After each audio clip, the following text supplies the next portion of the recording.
Salam sejahtera saudara-saudariku, tiba lagi dalam ringkasan pelajaran sekolah Sabat. Dan pada saat ini kita akan bahas Efesus pasal 1 sampai Efesus pasalnya yang ke-6. Namun sebelumnya mari kita berdoa. Bapa kami dalam kerajaan surga, kami rindu untuk belajar firman-Mu, berkatilah kuasa Roh Kudus memberikan pengertian kepada kami. Dalam nama Tuhan Yesus kami persembahkan doa ini. Amin.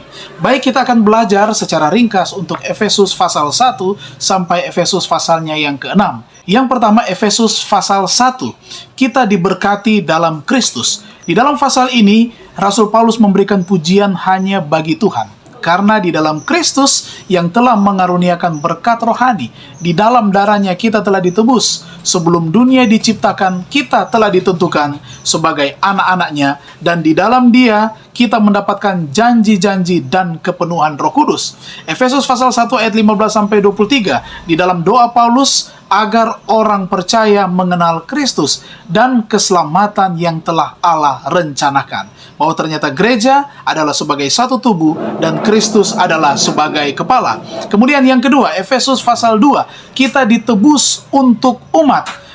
Ayat 1 sampai ayat 22 kita lihat di situ bagaimana membangun hubungan orang percaya dengan Allah. Harus akrab dengan Yesus. Kita juga akan membangun hubungan akrab dengan orang lain atau bersama dengan jemaat. Tidak ada lagi orang Yahudi maupun orang non-Yahudi. Ayat 19-22, bahwa kita ini adalah sebagai bait Allah. Dan pelajaran yang ketiga, Efesus pasal 3, berjudul kita jemaat dari Allah yang hidup. Kita adalah jemaat dari Allah yang hidup.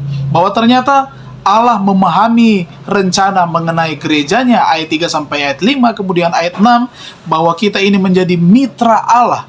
Kemudian ayat 8 dan 9, kekayaan Kristus yang tak terduga diberikan kepada kita. Ayat 10, rencana untuk mempersatukan segala sesuatu di dalam Kristus. Dan ayat 11, rencana Allah pun tercapai.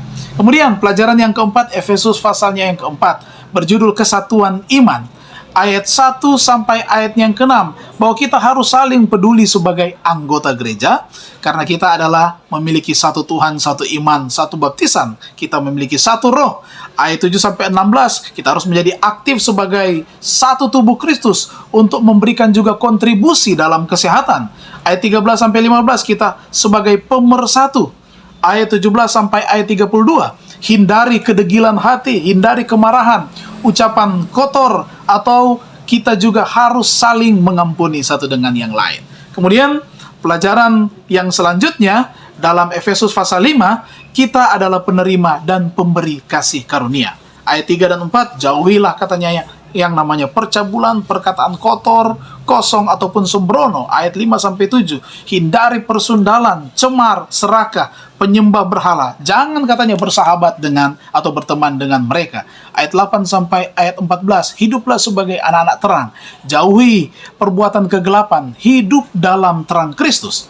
Ayat 15 sampai 33, mari kita bersyukur kepada Tuhan dan saling menghargai karena kita antar sesama ini adalah satu daging. Dan pelajaran yang terakhir, Efesus pasalnya yang ke-6, mari kita gunakan perlengkapan senjata Allah untuk melawan kegelapan dan untuk menempatkan kebenaran, damai sejahtera, iman, dan keselamatan, dan roh yang kita miliki. Kita percaya kepada Tuhan dan kita memenangkan pertempuran bersama dengan Tuhan untuk menyampaikan damai sejahtera kepada banyak orang. Tuhan Yesus memberkati kita semua.